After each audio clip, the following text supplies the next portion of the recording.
Mi nombre es Oscar Gamarra, vicepresidente de Grimo.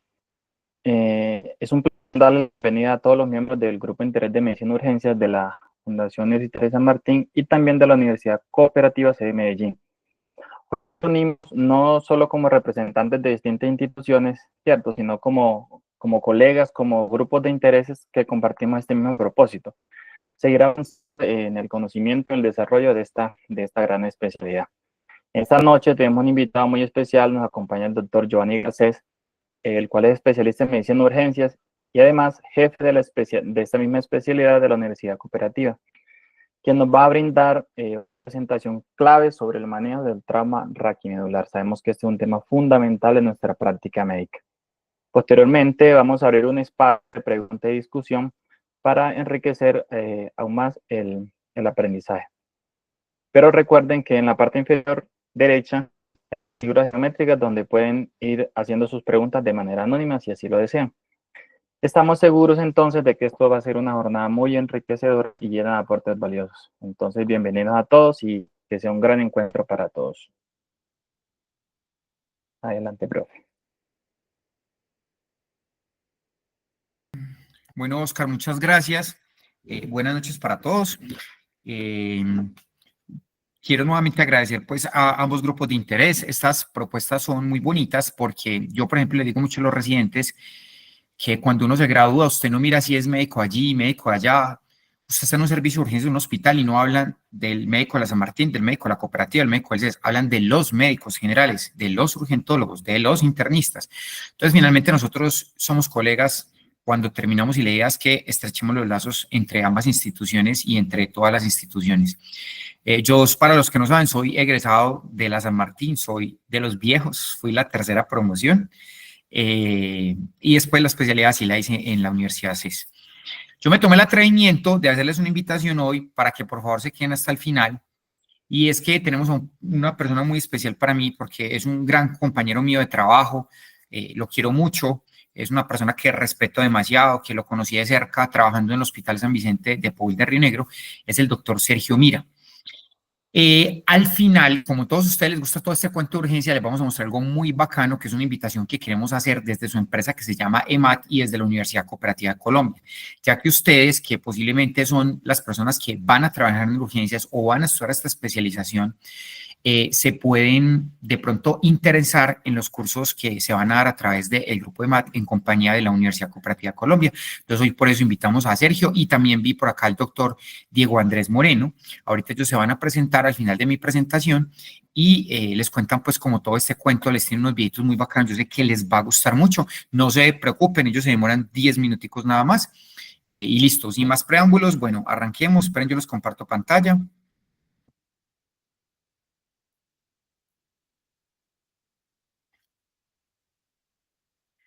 ¿Me confirman ahí si la están viendo, por favor? Sí, profe. Sí, profe, se ve Perfecto. Y aquí están viendo ya mi pantalla y me escuchan bien. Sí, señor. Listo. Entonces, como pierdo la posibilidad de ver las manitos, dejamos las preguntas, como decía Oscar, en el chat o las podemos dejar para el final, porque aquí sí no los puedo ver. Entonces, aquí estamos con las dos universidades, ya pues me presentaron. Estas son algunas cositas que hago pues ahí, aparte de ser urgentólogo. Me gusta mucho la docencia y también soy perito médico legal. Entonces, ¿qué problemas vamos a enfrentar? Hoy vamos a hablar del trauma raquimedular y por eso en mayúscula traigo el principal problema a enfrentar y es la discapacidad. Creo que no hay una patología tan compleja que sea capaz de producir tanto gasto en el sistema de salud, tantas complicaciones en los pacientes, tanta carga emocional, tanto en los familiares como en las personas que lo sufren, como el trauma raquimedular. Definitivamente es poco lo que nosotros podemos hacer para impactar la lesión secundaria, pero sí puede haber una diferencia muy grande.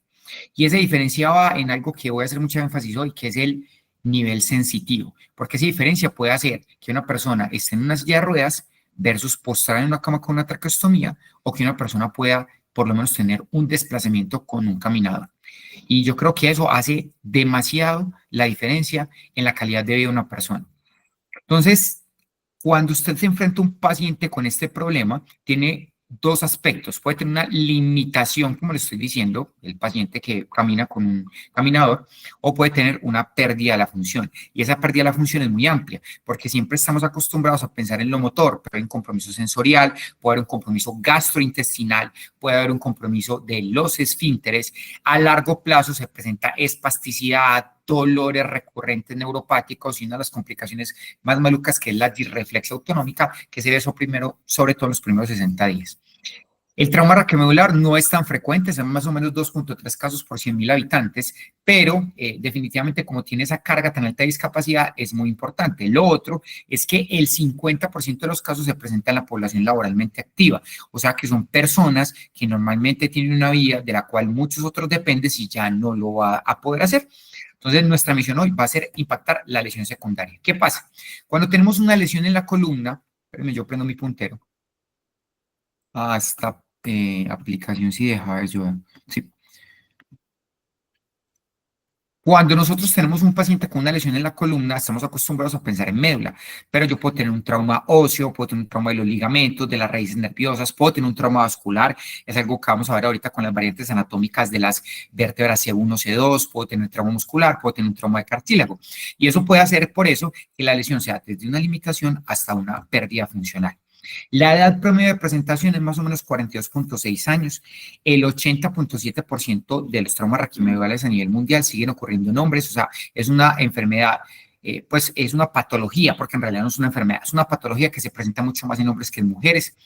Hasta la mitad de los casos puede ser por un trauma aislado, no siempre está asociado al politraumatismo, vamos a ver ahorita qué tanto se asocia o no. En teoría, el 25% tiene asociado un trauma o de tórax o de extremidades y un trauma craneoencefálico asociado. Este sí es muy importante y me voy a concentrar más adelante en él. Encontramos dos picos de incidencia. Uno es en los adultos jóvenes, está descrito más o menos entre los 14 a los 45 años y después de los 65 años, sobre todo por caídas. Adultos jóvenes que hay siempre accidentes de tránsito y después de los 65 años son accidentes más caseros. De toda la columna, ¿cuáles son las que principalmente encontramos que se comprometen? Hasta el 55% la columna cervical. Entonces aquí viene el problema. ¿Por qué? Porque vamos a ver que en la columna cervical tenemos problemas respiratorios, problemas disautonómicos y problemas de regulación de esfínteres, de la termorregulación, inclusive algunas variantes neuroendocrinas. Entonces, el paciente, desgraciadamente, que tiene la lesión más severa, va a ser la mitad de los pacientes que se van a presentar. El 15% tienen compromiso de la columna torácica, el otro 15% de la torocolumbar y solo el 15% tiene una lesión aislada lumbosacra. Entonces, miren que no es difícil de aprender, casi que tenemos que la mitad va a ser cervical y la otra mitad se va a distribuir entre torácica, torocolumbar y lumbosacra. ¿Cuáles son las causas de trauma raquimodular a nivel mundial? Este es un reporte por allá del 2021. Aquí hay principalmente población estadounidense. Sin embargo, esto se parece un poquito a lo que pasa en nuestro país. Y encontramos en primer lugar los accidentes de tránsito, tanto para el género masculino como para el género femenino. Posteriormente vienen las caídas y en tercer lugar aparecen las heridas por arma de fuego. Miren que en los tres primeros lugares para ambos sexos es igual.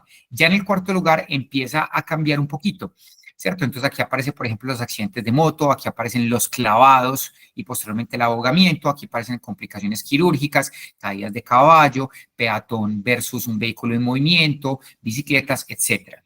En nuestro medio de pronto pensarán, venga, nosotros tenemos un mayor porcentaje de heridas por arma de fuego. No, eso no es cierto.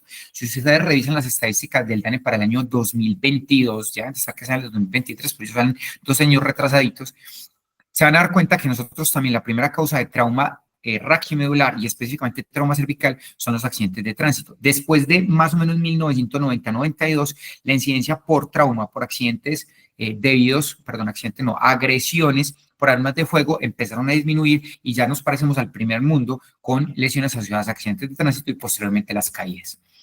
Yo que quiero que usted sepa antes de dar el sí, hombre, que no se complique la vida como médico general, como interno, como estudiante, que sepa las bases fisiopatológicas que debe saber, pero sin un montón de complejidades que a veces no nos permiten entender este tipo de patologías y las hacemos más difíciles de los que son. Entonces lo vamos a hacer fácil. ¿Usted qué sí debe saber acerca de la columna y el trauma raquimedular? Primera condición. Dentro de la columna cervical, que como ya saben es el 50% de las lesiones, vamos a encontrar dos tipos de vértebras. Estas son las vértebras atípicas y esta es una vértebra típica. ¿Y por qué es importante? Porque esto te va a ayudar a entender el mecanismo fisiopatológico que ocurre en un trauma y por eso estos pacientes son más propensos a unas lesiones y estos a otras. Las típicas son 3 a 6 de la columna cervical y las atípicas son la 1, la 2 y la 7. ¿Qué tienen de diferente? Miren lo siguiente. Las carillas articulares de las vértebras cervicales C1 y C2 son mucho más amplias que las carillas articulares de estas vértebras. Lo otro es que el cuerpo vertebral es más delgado, esto que le permite tener un mayor porcentaje de movimiento y hay un mayor porcentaje de médula y acuérdense que aquí sale el bulbo raquídeo diferente a este. Lo otro es que este tiene un cuerpo vertebral que permite tener y soportar más fuerza, pero menos arcos de movimiento. Esta tiene menos fuerza, pero más arcos de movimiento. Otro aspecto importante, miren los forámenes transversos, por donde pasan los vasitos sanguíneos. Los forámenes transversos aquí son más estrechos, aquí son más amplios. Esa es la explicación de por qué las lesiones superiores casi siempre yo tengo que sospechar lesiones vasculares que me lleven a accidente cerebrovascular y aquí no pasa esto. Y lo otro es que estas lesiones son posiblemente más inestables porque al fracturarse la parte posterior y no tener el proceso espinoso, es más fácil que un fragmento óseo entre la médula, mientras que el proceso espinoso aún mayor estabilidad y puede que las fracturas de la parte anterior sean mucho más estables que de la parte posterior.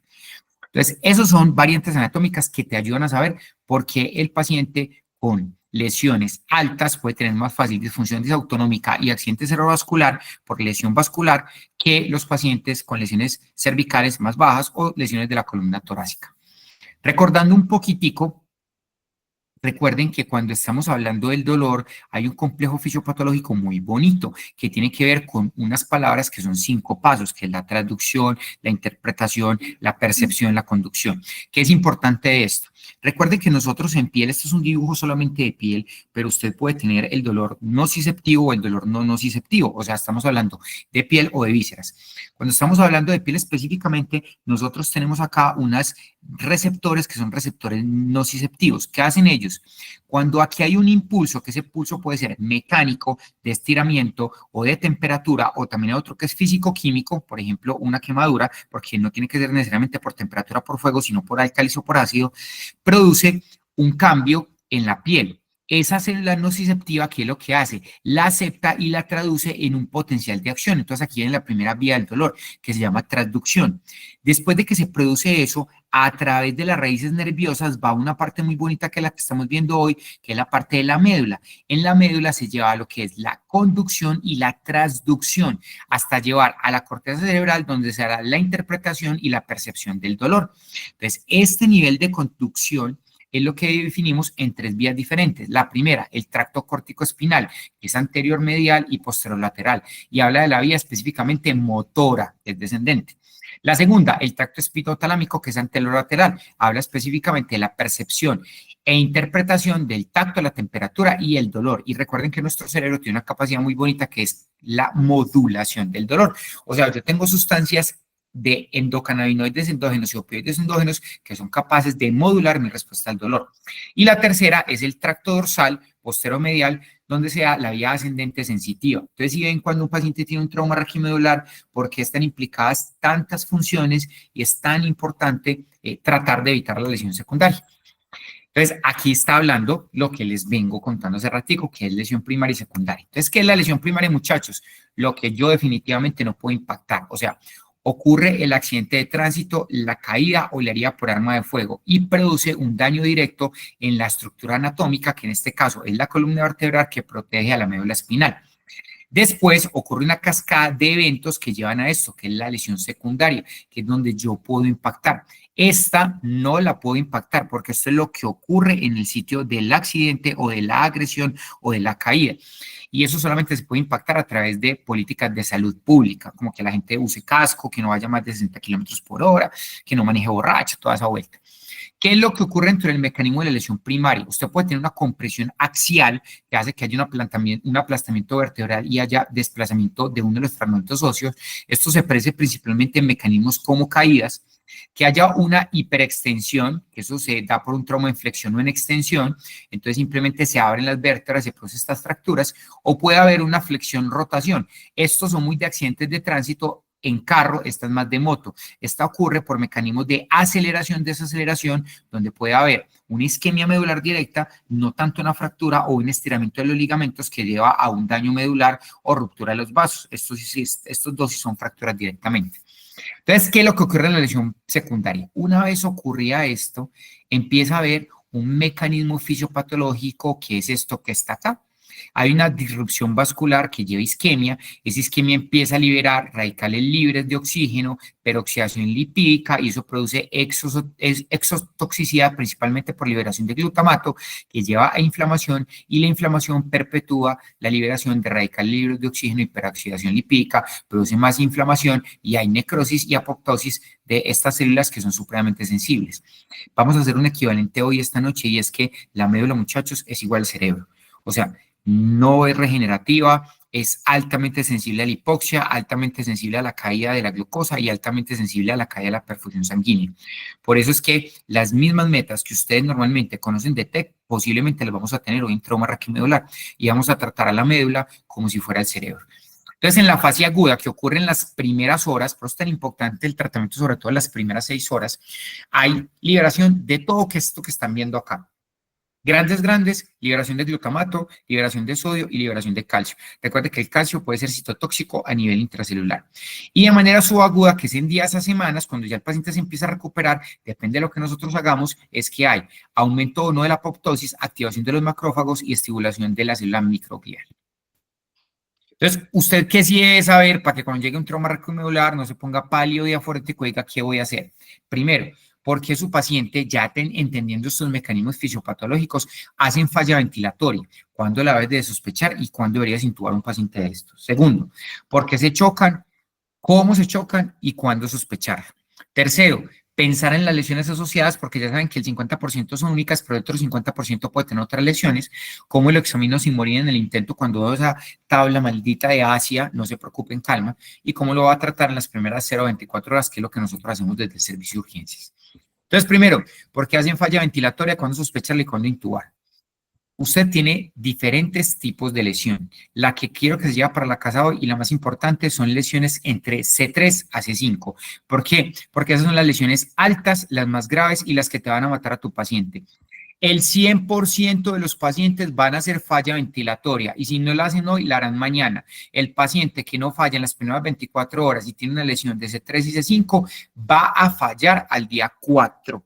¿Listo? O sea, que son esos días que usted, cuando tiene el paciente ya en la unidad de cuidados intensivos, puede esperar que ocurra esto.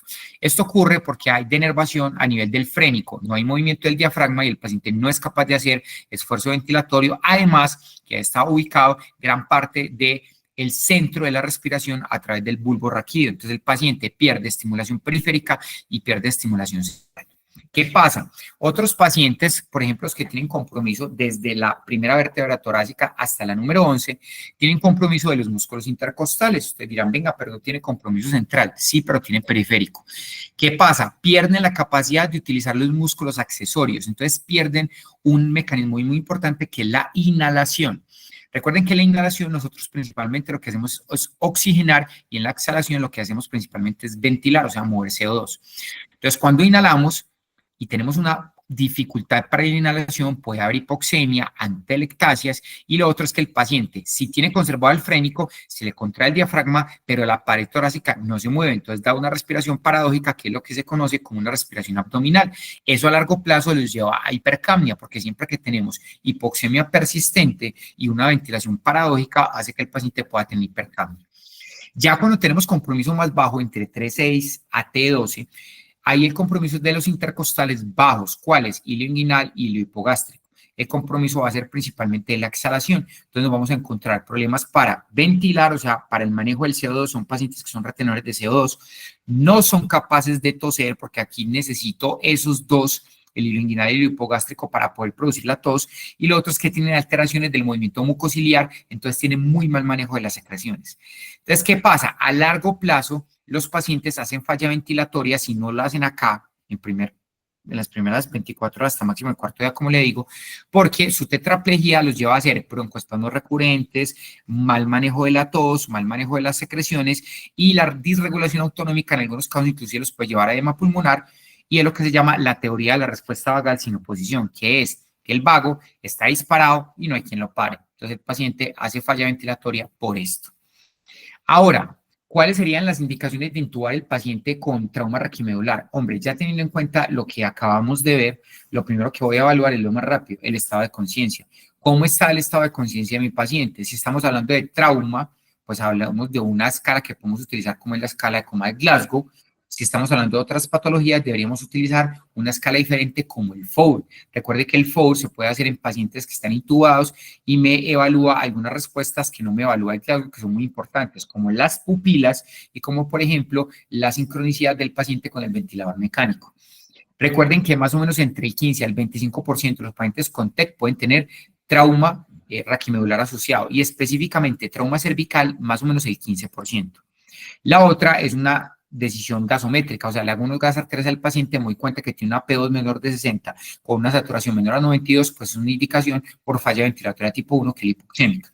La otra es que el paciente tiene una falla ventilatoria tipo 2, haga hipercapnia, una presión de CO2 mayor a 45 milímetros de mercurio, o que tenga trabajo respiratorio evidente, que el marcador y el número mágico acá va a ser una frecuencia respiratoria mayor a 30. Muchachos, ningún adulto tiene por qué tener una frecuencia respiratoria mayor a 30, y es un indicador de posible falla ventilatoria. Usted tendría que pensar, ¿le suplemento oxígeno, le hago el tratamiento o de una vez tengo que pensar en actuar sobre la vía aérea del paciente? Lo otro es que en el tiempo, por ejemplo, las lesiones altas empiezan a presentar evidente trabajo respiratorio. Entonces, utilización de músculos accesorios que va a ser ineficiente o una respiración paradójica abdominal. ¿Qué pasa? Que en conclusión, los estudios han demostrado que la disfunción respiratoria en la lesión medular tiene tres factores importantes y es la disminución de la fuerza muscular, ya sabemos por qué, la retención de las secreciones por dos mecanismos grandes, que es que no manejan bien la tos y tienen disfunción mucociliar, y lo último, la disfunción autonómica. Entonces, eso hace que el paciente definitivamente aumente su mortalidad. ¿Qué pasa? Que asociado a eso tiene otros factores como pueden ser pues, la irregulación autonómica, el edema pulmonar y obviamente el estado de inmovilidad, sobre todo en los primeros días en esa fase inflamatoria, puede favorecer estados protrombóticos y llevar a un tromboembolismo pulmonar. Algunos mitos que quiero que revisemos de trauma raquimedular. Hombre, el paciente con trauma raquimedular no puede utilizar ketamina y si está hipotenso de la ketamina, la liberación de catecolaminas es limitada y por eso no lo podría utilizar. Falso. Yo sí puedo utilizar ketamina sin problema, lo puedo utilizar dentro de la secuencia de inducción rápida, dentro del manejo del dolor. Inclusive el paciente está hipotenso o no. Obviamente, si está hipertenso, pues tengo que buscar un medicamento que tenga un mejor perfil hemodinámico para ellos. Pero en realidad no hay ninguna contraindicación absoluta para utilizar ketamina en estos pacientes. La dopamina es el primer caballito de batalla. Hombre, si no tengo norepinefrina, sí, pero creíamos que como el trauma raquimedular producía tanta bradicardia, solamente podíamos utilizar dopamina. No, recuerden que la dopamina es una presustancia que en la médula se convierte en norepinefrina. Ah, pero tengo disfunción medular, sí, pero no completa. Usted podría utilizar norepinefrina o dopamina. Entonces, si tiene dopa, póngasela, no hay problema, si no le pone norepinefrina.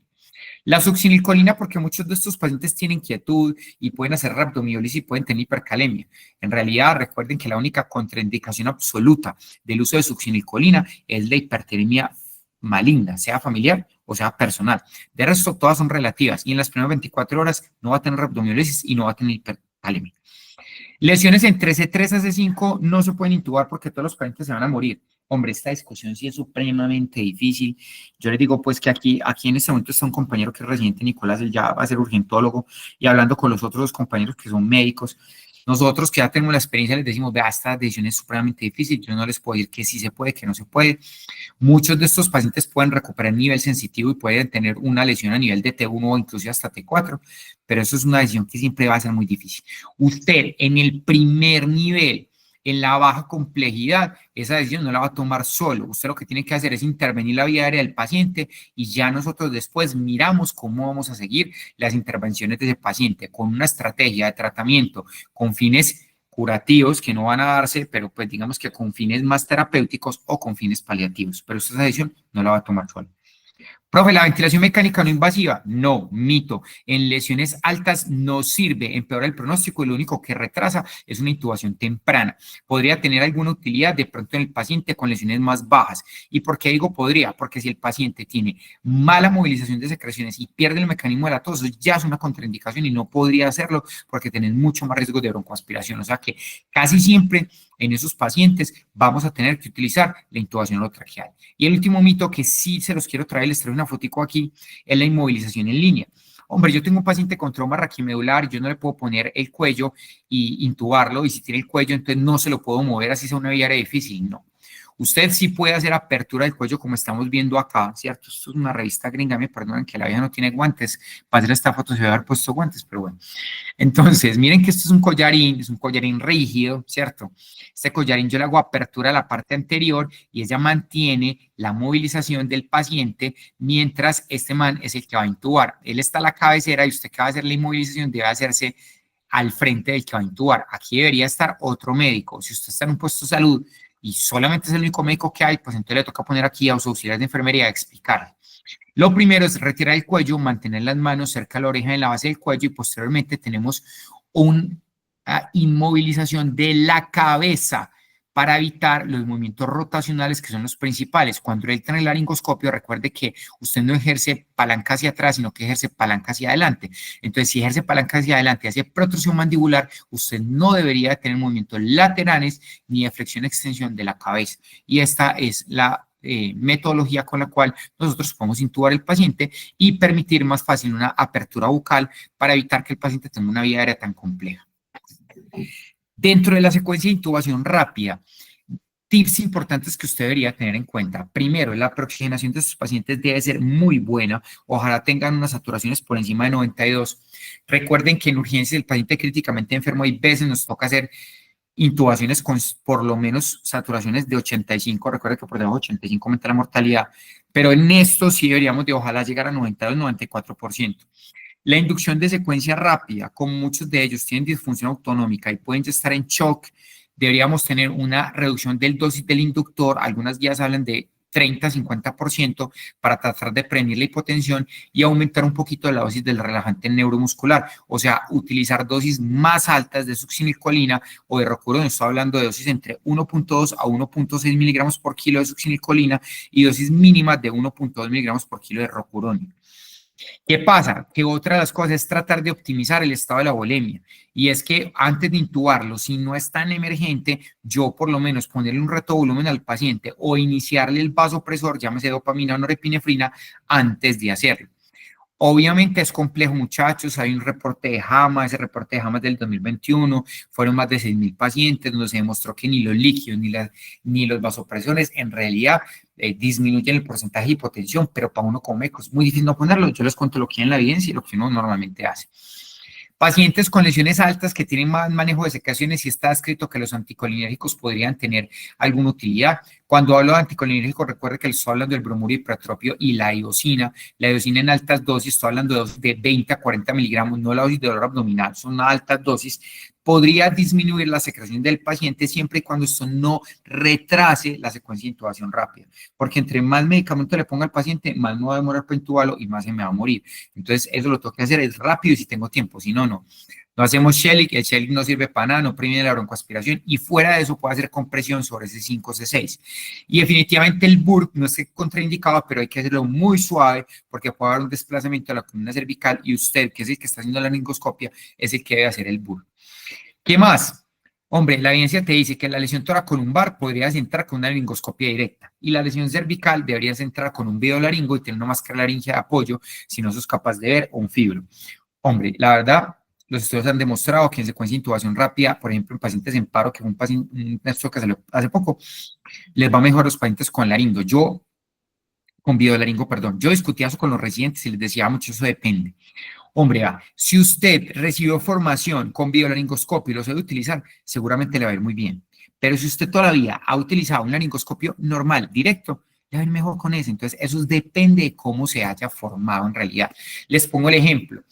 Un compañero y yo siempre hemos trabajado con laringoscopia directa y casi nunca hemos tenido acceso a videolaringoscopio. A nosotros no hay hora difícil, el videolaringoscopio, la verdad, tiene poca utilidad. ¿Por qué? Porque no nos formamos con eso. Más bien utilizamos un buggy o utilizamos otras técnicas que esto.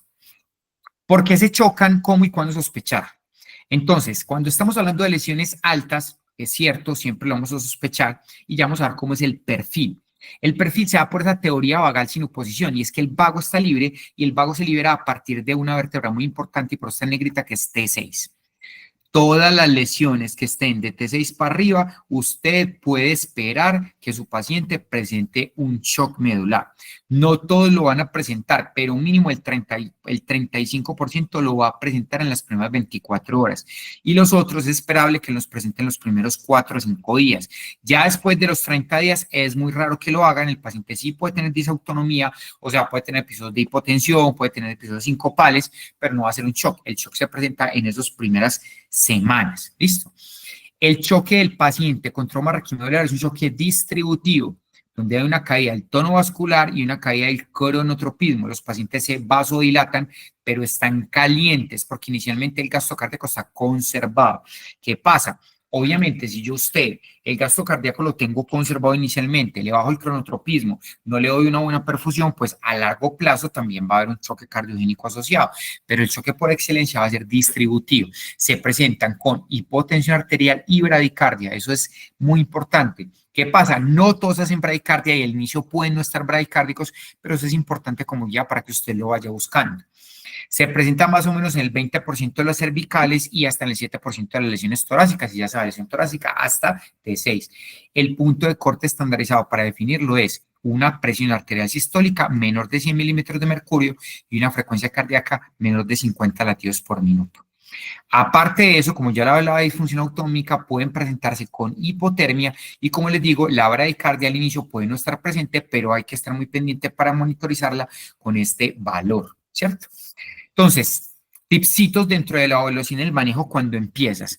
Obviamente, estamos hablando primero de la A y la B, porque es lo primero que hacemos en trauma. Los pacientes con esto se van a morir por una obstrucción de la vía aérea, entonces yo primero, obviamente, le voy a diagnosticar eso.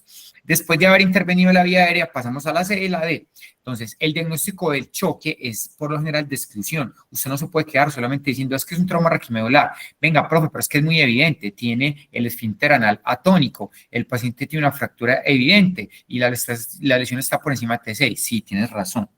Pero ojo, que tu paciente puede tener lesiones asociadas hasta en el 50%. Entonces, pregunta, ¿no tendrá un trauma de abdomen asociado? ¿Será que el paciente no tiene un neumotórax asociado? ¿Será que el paciente tiene un hemotórax masivo y se te está muriendo por un choque hemorrágico? Porque esas lesiones hay que tratarlas porque si no el paciente no va a salir y se te va a morir es por el sangrado abdominal o por el sangrado de la pelvis. Como les decía, hipotensión, bradicardia, las extremidades están calientes y no frías y es poco frecuente que se presenten con oliguria. Por lo general, la diuresis está conservada. Usted puede empezar con un reto de volumen con cristaloides, normalito, salino o Harman, no se complique la vida con el Búmina, ninguna otra cosa, salino o Harman.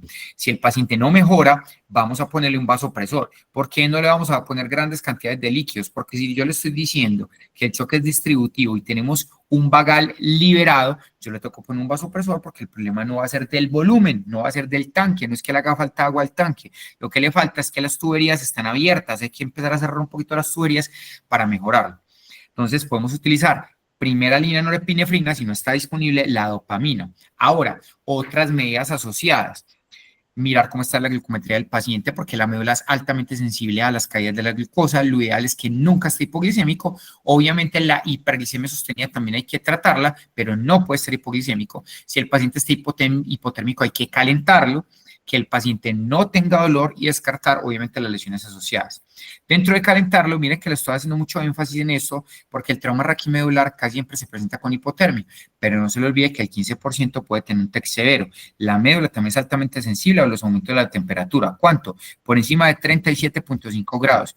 Si el paciente tiene un TEC severo y está haciendo disregulación térmica, empieza a hacer hipertermia, recuerde que la mayoría de los antipiréticos no le va a servir, solamente le puede servir un COX-3 como es el paracetamol venoso y las medidas físicas. Entonces, ojo porque tampoco puede tener hipertermia. Si tiene hipertermia hay que bajar la temperatura del paciente y como le digo, si tiene un TEC severo puede que la hipertermia no le sirva.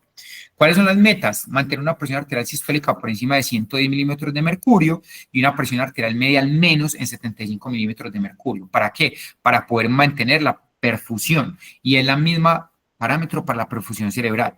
Una saturación de oxígeno, como le digo, de 92%, ojalá de 94% si es posible. Ya muchos no conocen a este, conocen la muñequita del calamar, por ahí la tengo, pero pilas con este man, porque este man te trae las lesiones asociadas, te traen los enigmas que vos muchas veces no te das cuenta, entonces no se te olvide. Paciente con TEC puede tener politraumatismo y puede tener trauma raquimolar asociado. Las lesiones cervicales altas, si el paciente tiene compromiso del estado de conciencia severo, usted puede tener, por lo que les mostré las carillas circulares, los agujeros transversales, perdón, compromiso de C1 a C3, puede tener un accidente cerebrovascular isquémico por una disección de la carótida, porque en realidad no se producen casi nunca rupturas, o por una trombosis, porque se produce un hematoma y es una trombosis. Entonces, algunos de estos pacientes van a requerir un angiotac de cuello y de cerebro para mirar si tiene compromiso cerebral. En trauma de tórax, como las lesiones de aceleración, desaceleración, recuerde que hay un problema, es que la aorta es un vaso móvil, está pegado sobre el ligamento arterioso.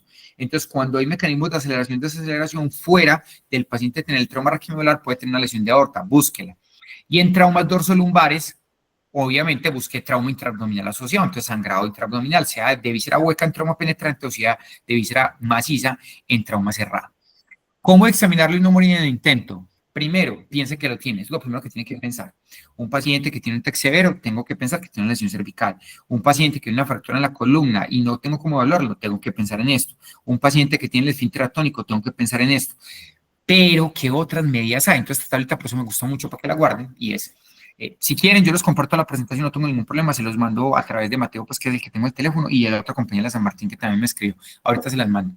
Entonces, primero, paciente que empiece en el contexto de trauma, caída, clavados, agresión por arma blanca o por arma de fuego, debilidad o parálisis en las extremidades, alteraciones en la sensibilidad del tronco de extremidades, dificultad para la emisión del lenguaje, o sea, el mío, es que usted está hablando muy pasito, profe. No, es que el paciente no es capaz de aumentar el tono de la voz. Tiene una respiración abdominal, hipotensión y bradicardia paradójica, o sea, está hipotenso con bradicardia y hace episodios de arritmias, o sea, puede hacer taquicardia por la disfunción disautonómica. Posición de flexión de los codos, el paciente está acostado con esta posición, por lo general las manitas están caídas. Dolor o deformidad evidente de la columna, parestesias, que es lo que el paciente refiere como sensación de hormigueo. Ausencia, esto es muy importante, de dolor en presiones previsiblemente dolorosas. Hombre, el man tiene una fractura de fémur o tiene una fractura de tibia y supuestamente no le duele. Y vos decís, vení, pero no tiene un trauma vascular porque no le está doliendo a este paciente. O el paciente inconsciente con priapismo, ¿cierto? No es normal que yo tenga un priapismo después de un trauma. Entonces aquí viene, por eso les digo, no me intento, usted ve esta tabla y usted dice, no, pero yo cuándo voy a llenar esto, con la cantidad de pacientes que hay, fuera de eso me toca entubar este man y tengo que llenar el ASIA. Tranquilos, el ASIA se hace el ingreso, a las 24 horas es un seguimiento. Lo importante es que usted determine rápidamente el nivel sensitivo del paciente, ¿cierto? Para que esta pelada no lo vaya a matar, que posiblemente sea él o la neurocirujana que después se va a encontrar. Entonces, hay 5 clasificaciones, que es la lesión completa, la A, la lesión incompleta, que es la B, la lesión incompleta tipo C, donde ya hay una fuerza muscular de 3 o menor, la lesión incompleta tipo D, donde hay una fuerza muscular al menos de 3 o superior, y la E, donde está normal la función sensitiva y motora. Entonces, usted siempre va a evaluar la función sensitiva y motora, va a determinar el nivel sensitivo, y con eso pues podrías defenderte mientras le haces el tratamiento al paciente. Lo hacemos al ingreso a las 72 horas al mes y al alta como seguimiento. Entonces, algunos tipsitos que nos pueden ayudar. Primero, la lesión tipo hacia A solo se puede realizar cuando hay ausencia de toda la sensibilidad y la función motora distal a la lesión durante más de 48 horas. Por eso se dice que nosotros en urgencias en realidad no hacemos tanto el ASI, sino que miramos el nivel sensitivo y miramos la evaluación. Nuestro cuerpo tiene 28 dermatomas en cada cuerpo, que van desde S2 hasta S4, S5, ¿cierto? En cada uno se valora la posibilidad de sensibilidad analgésica, que es con el pinchazo de aguja, y la táctil superficial, que es con el roce de algodón, según una escala de 3 puntos, que es 0 cuando está ausente, 1 cuando tiene deterioro, dice siento pero no siento bien, o 2 cuando es totalmente normal. Además, se valora la sensación anal profunda mediante el tacto rectal diciéndole si está presente o no, preguntándole al paciente. Ahora, ¿qué es el famoso nivel neurológico? Porque es como lo deberíamos de llamar. Es el segmento más caudal de la médula en el que las funciones sensitiva y motora son normales a ambos lados. Es el más cefálico de los niveles sensitivos y motores. Por eso es que usted tiene que evaluar tanto la función motora como sensitiva. Unas clavecitas a nivel sensitivo son estas tres. Cuando tenemos compromiso de C4, el compromiso sensitivo está hasta el deltoides. Cuando tenemos compromiso de T4, el nivel sensitivo está hasta las tetillas. Y cuando tenemos una lesión a nivel de T10, el nivel sensitivo está umbilical. Ya el nivel neurológico es la evaluación del sensitivo, más estos que son los motores, que son por lo menos una guía, más que la ASIA, más que esto, yo preferiría que guarden una fotico de esto, porque esto es más fácil de evaluar. Usted ya puede mirar si hay función conservada del deltoides, del bíceps, del extensor del pulgar, del tríceps, de la flexión de la cadera, del tobillo, etcétera, etcétera. Ahora, bueno, listo, yo tengo una sospecha clínica, ¿cierto? Pero tenemos que hacer un diagnóstico. Para el diagnóstico, definitivamente, necesitamos las imágenes. ¿Qué nos ha mostrado la literatura? Que todas estas flechas que están aquí nos indican que yo debería hacer una imagen. Aquí está resumido todo lo que es el Canadian Spin Rules y todas las reglas que quieran meter. Pacientes mayores de 60 años, pacientes que tienen una intoxicación asociada, pacientes que tienen una injuria distractora, un paciente que tiene un glaucoma menor a 15, ¿cierto? Recuerden que los pacientes de esos estudios eran mayores de 16 años y todos tenían un riesgo de 15 para decir que tienen un bajo riesgo. Si tiene un déficit neurológico evidente o si el paciente tiene el examen físico, algo que me ayude a pensar, como es una deformidad a través de la columna, que tenga la sensación de parestesia o que esté con un sitio de anestesia, alteración de la fuerza muscular, o un mecanismo de trauma peligroso que lo sugiera, que son los mismos que se definen en la TLS para todo lo que es trauma peligroso, caída a más de 3 metros de altura, accidente de tránsito de peatón versus vehículo a más de 35 kilómetros por hora, intrusión del carro en la parte delantera de más de 45 centímetros, y en un carro a más de 60 kilómetros por hora, una moto a más de 35 kilómetros por hora, etcétera, etcétera. ¿Cuál imagen? Lo siento, se lo voy a decir, Manaciro, pero es que el profe nos está formando para trabajar en Harvard. Lo siento, la tomografía. A estos pacientes hay que hacerles tomografía. Radiografía puede servir, pero tiene varias condiciones que ya les voy a mostrar. Entonces, tenemos tres escenarios. Primero, miren semejante lesión. Paciente despierto y asintomático, que tiene un examen neurológico normal, no tiene dolor acá en la línea media, no tiene una lesión distractora, tiene menos de 65 años o 60 años, depende de donde lea. Fuera de eso, no tiene restricción del movimiento y el paciente tampoco está borracho ni drogado. Ese paciente podrían retirar el collarín y no requiere una imagen.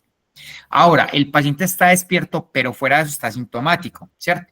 Entonces tiene alguna de las cosas. Yo le debería hacer un TAC y si no es disponible el TAC, le hago una radiografía y tiene que tener 3 proyecciones. ¿Listo? Si el paciente persiste con dolor y no veo nada, le debo repetir no la radiografía, sino la tomografía. Eso quiere decir que muchos pacientes con radiografía posteriormente van a requerir una tomografía. Y recuerden que en la radiografía yo debo ver hasta T1, entonces tampoco es fácil de tomar. Y el paciente obnubilado o que está obviamente estuporoso o en coma, le tengo que hacer un TAC. Y si no tengo TAC, le hago una radiografía, le dejo la inmovilización, por eso la dejé aquí interrogado, y cuando tenga disponible el TAC hay que hacérselo. Profe, ¿por qué? Porque hay muchas lesiones, sobre todo en este último escenario, en el que el paciente tiene lesiones que no se ven en la radiografía y en la tomografía sí, y pueden pasar inadvertidas. ¿Cuánto? Hasta el 25%. ¿Me siguen escuchando? Sí, señor. Sí, claro. Sí, profe, sí. Perdón, perfecto. Muy bien, ahora, hay algunos casos en los cuales nos toca hacer una imagen mucho más específica, que es una resonancia nuclear magnética. Hay unas lesiones que llaman el SIWORA. ¿Qué es el SIWORA? Es que yo hago una tomografía, no veo una lesión aparente, pero el paciente tiene realmente un déficit neurológico sensitivo motor o un déficit parcial. ¿Listo? Entonces me toca hacer por resonancia porque sí puedo tener un compromiso medular, así en la tomografía esté bien. El paciente que tiene trauma raquimedular con invasión hemorrágica, o sea, un hematoma que causa compresión, o lo otro, esto ya se sale de trauma, pero les puede pasar, por ejemplo, pacientes lúpicas que hacen un infarto medular. El otro contexto es más del neurocirujano, que es cuando hay una fractura en un contexto de trauma, el paciente no está tan sintomático y dice, no sé si esta fractura es crónica o aguda, la resonancia no sirve para eso.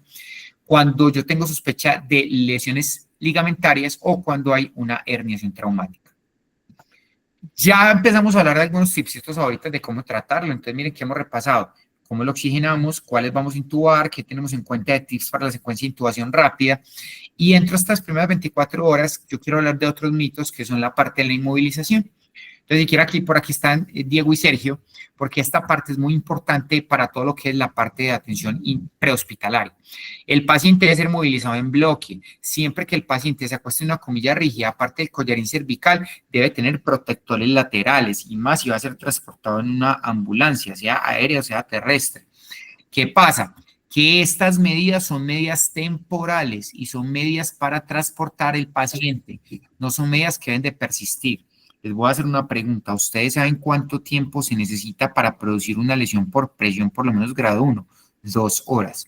Entonces, si usted viene del Carmen de Atrato, su paciente viene acá, esto no lo baja rápidamente cuando llega al Pablo, al Manuel, a la María, a donde llegue, el paciente va a tener mayor posibilidad de lesiones por presión. Por eso es que cuando estén trabajando en una mayor complejidad, no pongan a los médicos o a los APH a esperar como bobos, déjenmelo ahí y no me lo vaya a bajar de la camilla, porque eso es un error. Eso no ha demostrado que mejore la supervivencia en el nivel sensitivo. Lo que hace es empeorar las lesiones por presión. Esto se utiliza para transportar. Profe, ¿me sirve para pasarlo para la camilla de urgencias? Claro que sí, pero bájelo de la camilla, por favor. Voltéelo, movilícelo en bloque, mírelo por detrás, hágale el tacto rectal y mire que el paciente no tenga las lesiones asociadas. Pero usted en su servicio de urgencias de mediana o alta complejidad solo lo va a mover en bloque. Muy bien, estos collares, que son collares de inmovilización supremamente útiles, muy, muy, muy buenos. Este para limpiar el vidrio del carro y este para acuñar la puerta de la habitación. No sirven para nada. Ustedes tienen que utilizar este tipo de collares, son collares Philadelphia o superiores. El X collar sería el mejor, que es el que tiene la espalda extendida. Deben de ser collares rígidos que permitan visualizar que no hay un hematoma en el cuello o un acrico en caso de que sea necesario, ¿cierto? Entonces, y fuera de eso, que son adaptables al tamaño del paciente. Profe, es que yo en el pueblo solamente tengo esto. Listo, parce, póngale eso porque no hay más. Pero no se le olvide poner los laterales mientras lo transporta. Y cuando llegue a la mediana o alta complejidad, no se te puede olvidar colocarle este cuello que es el que sirve. Listo. Ahora, otro mito, los esteroides salvan la vida y lo vamos a poner. No, no, definitivamente. NACIS 1, NACIS 2, NACIS 3. Aquí están las últimas recomendaciones que eran para el 2017, pero posterior a esto, que es la utilización de los esteroides en el paciente con trauma raquimedular, sale una revisión de Cochrane que nos dice que definitivamente no mejoran la mortalidad, no mejoran el nivel sensitivo y aumentan dos cosas grandes. Primero, las hemorragias y segundo, las complicaciones infecciosas del paciente. Y no se les olvide que hay otra tercera, que son las crisis hipertensivas. Las dosis altas de esteroides, por ejemplo, en el NACIS 2 y en el 1, que fueron muy altas dosis de metilprednisona, miren que eran 1000 miligramos y el otro era 30 miligramos por kilo, aumentan la posibilidad de hacer crisis hipertensivas. Pero yo he visto en Estados Unidos, vea, los esteroides pueden tener algo de evidencia de utilidad, sobre todo cuando el paciente tiene una lesión vertebral inestable, ya menos de 6 horas y va a ser llevado a cirugía de estabilización o corpectomía las primeras 6 horas. Y casi ningún centro de nuestro país se cumplen esas condiciones. Por eso es que usted no debería utilizar esteroides de manera profiláctica a menos de que esté dentro del protocolo de atención y trabaje en un lugar de alta complejidad donde estén acostumbrados a trabajar con este tipo de pacientes. Ahora, esto es como un checklist que usted debería tener, como repasando todo lo que hemos visto en la charla. Entonces, primero, no se le olvide la restricción del movimiento cervical. Póngale el collar y para el traslado, la tabla rígida, los laterales y cuando llegue, remúvalo rápidamente de la tabla rígida. Resucite el paciente, intervéngale la vía aérea, mire que no tenga lesiones asociadas, pilas con el sangrado asociado, tenga una buena oxigenación y tenga una buena meta cardiovascular. Hágale un examen neurológico al paciente, mire cuál es el nivel neurológico y por lo menos el nivel sensitivo. Mire si necesita una imagen, prefiera siempre el TAC sobre la radiografía y en pacientes en los cuales haya tenido radiografía y tiene alteración del estado de conciencia, mire rápidamente si le puede hacer la repetición haciéndole una tomografía. Llame al neurocirujano en caso de que el paciente sea candidato a realizar una corpectomía o una cirugía de estabilización. Evite el uso temprano de esteroides por lo que ya le conté y llévelo a un centro especializado. Entonces, ya para finalizar, porque pues la idea es darles algo práctico, como les decía, no era algo supremamente largo, de hablarles un montón de cosas que de pronto no les sirve. Entonces, les olvide para llevar a casa estas 6 cositas o 4 que voy a hablar. Primero, La mayoría de lesiones C3 a C7, el 75 al 100% van a necesitar intubación orotraqueal al día 4 por falla central o periférica. Recuerde, el que no falló hoy fallará mañana. Nivel seguro de choque, todo lo que es de T6 hacia abajo, de T6 para arriba, siempre espere un shock medular y el perfil es vasodilatado con hipotensión y en muchos casos bradicardia, aunque el nivel al inicio puede no haber bradicardia. Siempre mire el nivel neurológico y por favor siempre haga tacto rectal. Más que TAC, digo, más que radiografía, haga tomografía y recuerde el paciente llevarlo una sola vez al tomógrafo. Más desplazamientos aumentan la posibilidad de desplazamiento de lesiones y sangrado. Me explico. Si el paciente está politraumatizado, no vaya a haga TAC de cráneo y columna cervical y después se devuelve porque se le olvidó el abdomen. No, mire de una vez qué necesita el paciente para que lo haga todo de una vez. Líquidos endovenosos no van a solucionar, pero podemos empezar como estrategia de reanimación y el inicio de vasopresor temprano si está indicado. Y obviamente no se le olviden las metas básicas. Presión arterial media por encima de 75 milímetros de mercurio, presión arterial sistólica por encima de 110 milímetros de mercurio, una saturación mínima de 92, ojalá de 94%. No se le olvide glucometrías, entre 80 y 180 está bien, y su paciente no puede tener hipotermia ni hipertermia. Bueno, antes de que se queden dormidos como Alaska y como Violeta, esta es Alaska y esta es Violetica, que de hecho Violeta está acá roncando, vamos con las preguntas y ya les cuento cuál es la sorpresa que tengo acá con Sergio. Entonces, preguntas, dudas, inquietudes. Doc, muy buenas noches, ¿cómo estás? Bueno, Muy bien, por gracias. acá en el Meet nos dejan algunas preguntas, entonces, entre ellas, cuando sospecho la presencia de hematomas espinales, ¿su presencia requiere una conducta especial? Sí, acuérdense que hematomas espinales es indicación de realizar resonancia. Digamos que dentro del manejo no cambia, pero hay que hacer resonancia y tiene un problema, y es que el hematoma espinal te mata la médula en las primeras 6 horas. Hay que correr y hay que hacer resonancia, sino que es muy difícil. O sea, eso llevado a la vida real es muy difícil. Si usted está en el neurológico, en el SAMBI, bien. Pero, por ejemplo, tú llegas al Manuel, estás con eso, nosotros te sacamos en primario, pero el pronóstico es muy malo, porque solo el traslado ya se nos van 4 horas. Entonces, para responder específicamente, sí, hay que tener más cuidado, son lesiones tiempo dependientes como todo, tienen una ventana más o menos de 6 horas y requiere resonancia. Listo. Por acá preguntan, ¿qué debería tener? Ah, bueno, ¿alguien va a intervenir? ¿No? Bueno, ¿qué debería tener presente en el traslado en ambulancia en estos pacientes, sobre todo si estoy en un pueblo? ¿Debería ser un traslado primario inmediatamente crea que tengo una lesión en C5? Perfecto. Los codos del traslado, esa pregunta es muy importante, son los mismos que estamos haciendo en urgencia, o sea, vamos a inmovilizar al paciente, no lo vamos a sacar hasta que esté estable, bien oxigenado y estable hemodinámicamente, pero sí es un traslado primario, usted no se puede quedar con él. Si usted lo regula y se lo recibe en los primeros 60 minutos, bacano, pero vas a ver que no te lo van a recibir. Ese paciente hay que sacarlo en traslado primario, pero hay que sacarlo inmovilizado, si tiene indicación de intubación, intubado, con su soporte vasopresor. Es que no tengo, no, usted sí tiene dopamina en el pueblo. Y si no tiene dopamina, tiene adrenalina, póngale adrenalina, que esté con unas glucosas adecuadas o manejándole eso, que tenga un control de la temperatura. ¿Qué pasa? Ahí ves uno como estudiante se le dificulta algo y es, bueno, profe, ¿yo cuánto tiempo me demoro haciendo eso? Usted todo eso lo va haciendo en paralelo. ¿Y qué pasa? Usted me dice, ay, pero entonces voy a esperar a que la glucosa esté en 180. No, hombre, si hay que ponerle infusión de insulina, se la ponemos en la bomba de infusión y nos vamos ahí, en el carro, normal. El paciente está ventilado, vamos con el ambu en el carro, lo cobijamos, le ponemos analgésico y arranque. Pero la idea es que el paciente no llegue sin intubar, sin cobija, sin inmovilización cervical, sin mirar si tiene otras lesiones asociadas. Por ejemplo, si tiene una fractura de fémur, si la fractura no está alineada, mal. Si el paciente es víctima de una mina interpersona y usted no le pone un torniquete en un sangrado activo, se te va a morir. Entonces, todas las intervenciones que hagan que el paciente esté estable para poder trasladarlo, y la mayoría de las veces, muchachos, va a ser un traslado primario. Usted no se puede quedar con ese paciente. Como les digo, venga, profe, pero al menos denme una ventanita para regular, llame, porque mientras lo va a estar estabilizando, más o menos son 60 minutos. Si nos ponemos 60 minutos, no has conseguido una remisión, hay que salir con él. Perfecto. Bueno, otra dice, ¿todo trauma raquimedular cervical es igual a angio de cuello? No, solamente cuando tenemos lesiones de, como les mostraba, C1, C2, C3, son lesiones inestables y tienen compromiso de los agujeros transversos, si no, no. O que el paciente tenga la clínica. Lo que pasa es que usted sí tiene que evaluar. Hombre, el paciente tiene clínica de un accidente cerebrovascular en el contexto de un trauma raquimedular, ahí tendría que hacer el angio porque, pues sí, tengo que sospecharlo. Listo, acá.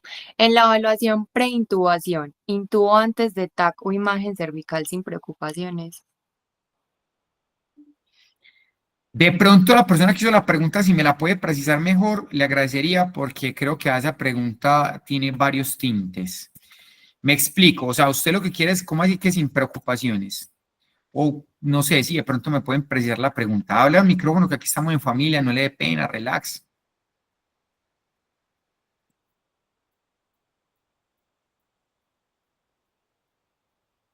No les dé pena, hombre. Vuélvemela a leer, porfa.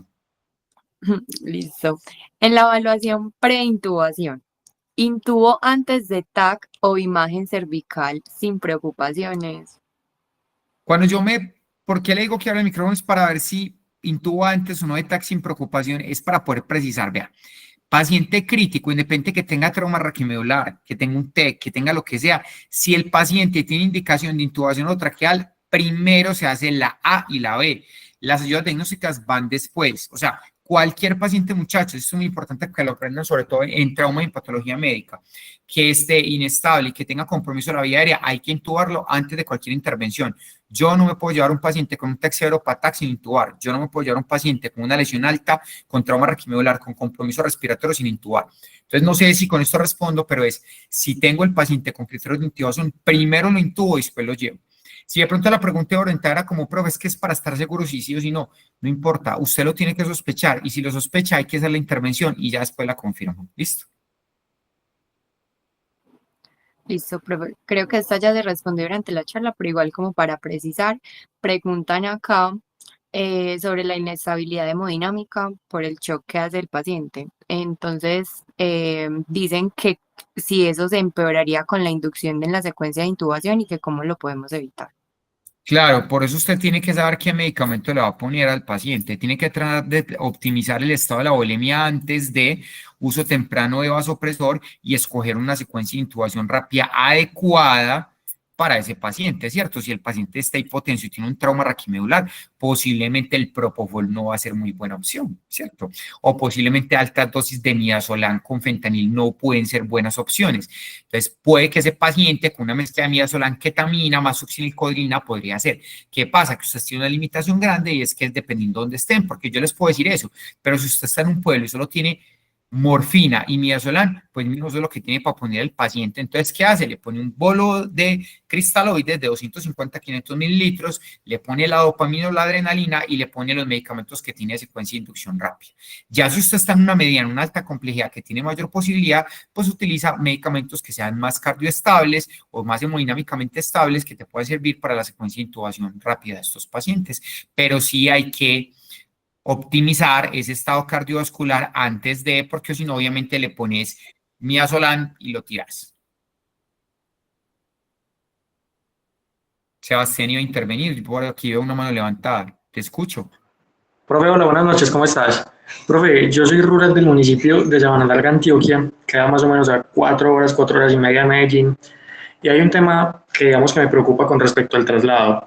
Entiendo que el traslado debería ser, digamos, de la manera más cómoda posible para el paciente, evitando pues como que agravemos la situación del mismo. Por ejemplo, en mi caso, hay una carretera aproximadamente 2 horas con terreno muy irregular, muy irregular.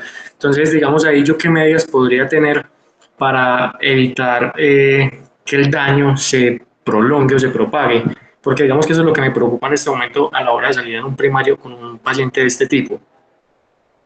Sí, por ejemplo, ahí va a tener una intervención ahorita de Sergio, ellos son los expertos en eso, ellos sacan pacientes, hermanos, usted no se imagina de dónde, o sea, de huequitos donde el helicóptero pone la puntica en una montañita y de ahí se bajan y sacan el paciente.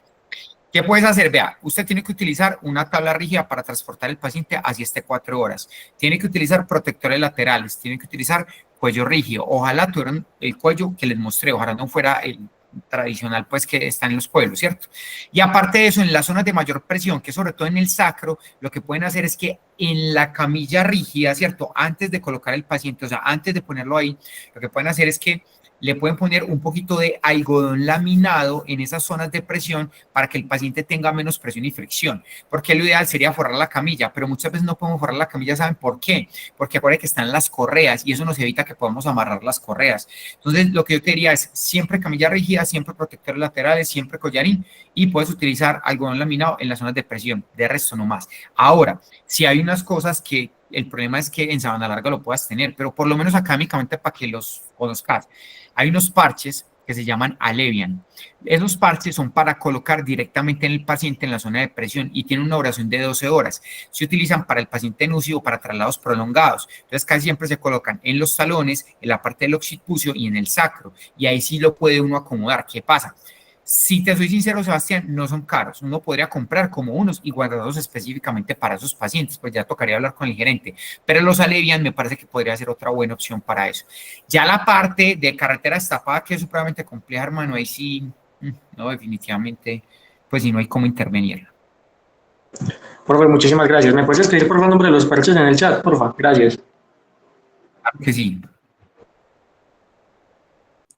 Doc, aprovechando que estás ahí en el chat, hay 2 preguntas adicionales. ¿Cómo se evalúa al inicio a los pacientes con sospecha de trauma raquimedular e intoxicación etílica? Espérate, hija, yo veo el chat, a ver, punticos, ta.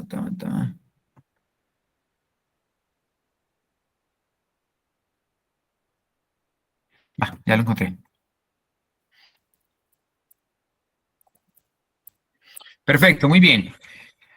Con esto es algo importante y es, los pacientes que tienen intoxicación etílica, recuerden que no debe afectar demasiado la valoración de la escala de coma de Glasgow. En teoría solamente me puede alterar 2 puntos la evaluación de la escala de coma de Glasgow.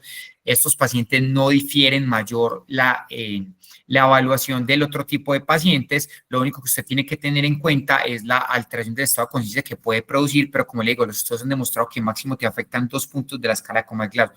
Para de contar.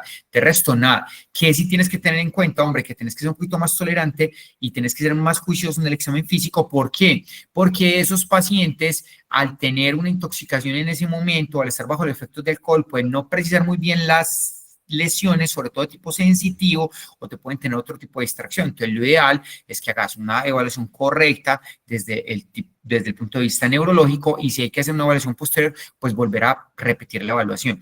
¿Qué tenemos que hacer nosotros? Hombre, siempre yo prefiero que ustedes se equivoquen a favor del paciente que en contra. Y es, hombre, yo la sospecho. Si la sospecha, hágalo y trasládelo o pida la remisión y movilice el paciente. Si después de eso nos damos cuenta, pues que el paciente pues estaba bien, listo, pero no deje de pronto en el pueblo un paciente que posiblemente sí vas a tener una lesión y va a tener una atención mucho más prolongada. Pero digamos que aparte de la alteración que puede tener desde el punto de vista neurológico, que no es mayor por lo que les acabo de explicar, pues no habría como ningún otro cambio. ¿Listo? Aquí hay una pregunta que dice, inicialmente se debería asegurar vía aérea por riesgo de deterioro si no estoy mal. Entonces, recuerden, el paciente que no le falla hoy, le va a fallar en los primeros 4 días, pero depende cómo está. O muchos pacientes, por ejemplo, la semana pasada tuvimos un paciente que tuvo una lesión cervical a nivel de C3 inestable, que era candidato a cirugía. El paciente tenía mecanismo de la tos conservado, tenía una buena saturación, era capaz de hablar, no tenía hipofonía, no tenía frecuencia respiratoria por encima de 30, tiene los gases arteriales normales, está saturando bien. No lo vamos a intubar ya, lo intubaron al otro día en el quirófano con todas las medidas sin problema.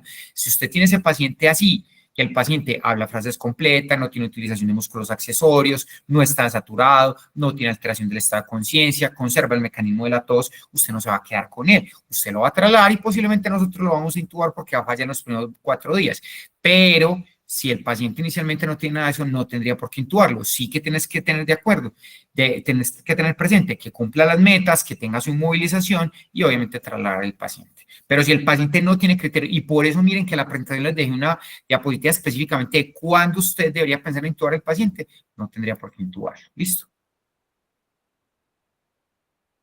¿Cuánto tiempo debe durar un paciente con inmovilización cervical? Eso también es muy importante. Yo tengo que esperar a tener un descarte de la lesión. Usted como médico de la mediana y la baja complejidad debe dejarle el collarín cervical al paciente, obviamente vigilando otras lesiones asociadas, como que no tenga un trauma en cuello con un hematoma expansivo, otras lesiones que le puedan comprometer la vida, pero usted se lo deja hasta que estemos seguros de la lesión. Recuerde, por ejemplo, lo que les decía ahora del Sigora. Yo puedo tener un paciente con alteración neurológica importante sin tener lesiones en la tomografía. Ese paciente nos toca dejarlo inmovilizado hasta que le hagamos la resonancia. Entonces, casi que dejémosle el manejo de retirar el collarín cervical cuando ya estamos seguros de que el paciente realmente no tiene una lesión. No sé si hay alguna otra pregunta.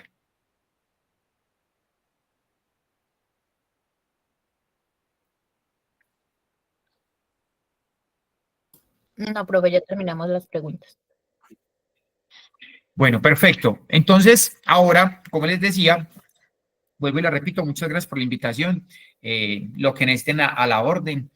Siempre pues estamos prestos desde la universidad, desde todos mis compañeros urgentólogos, residentes, pues apoyar en todo este tipo de iniciativas porque pues nos gustó mucho y independientes que ustedes vayan a ser especialistas o no en medicina de urgencias, no se les olvide que casi que dentro del medio laboral, por lo menos la mitad me atrevería yo a decir aquí siendo pues insolente, trabajan en urgencias o trabajamos en urgencia, entonces es muy bueno que uno sepa de todas estas cositas, pues porque le va a ayudar a ser mejor médico y tratar mejor a los pacientes. Entonces ahora, hablando de traslados, hablando de inmovilización y de todos esos cuadros que tenemos, la invitación que les tenía es que debo dar paso a Sergio Mira y a su grupo. Ellos pertenecen a EMAT, ya les va a contar más ampliamente qué es EMAT, y lo otro es, como les decía, en convenio con la Universidad Cooperativa de Colombia, vamos a empezar a trabajar en este tipo de cursos. Esto es simplemente un abrebocas. Yo los invité porque sé que a ustedes les gusta urgencia, es un tema muy bacano y por eso entonces los dejo en la compañía de Sergio. Yo me voy a quedar aquí porque quiero ver obviamente la presentación. Voy a apagar en este momento el micrófono y la cámara. Sergio, bienvenido y tienes la palabra. Buenas noches para todos, buenas noches, mucho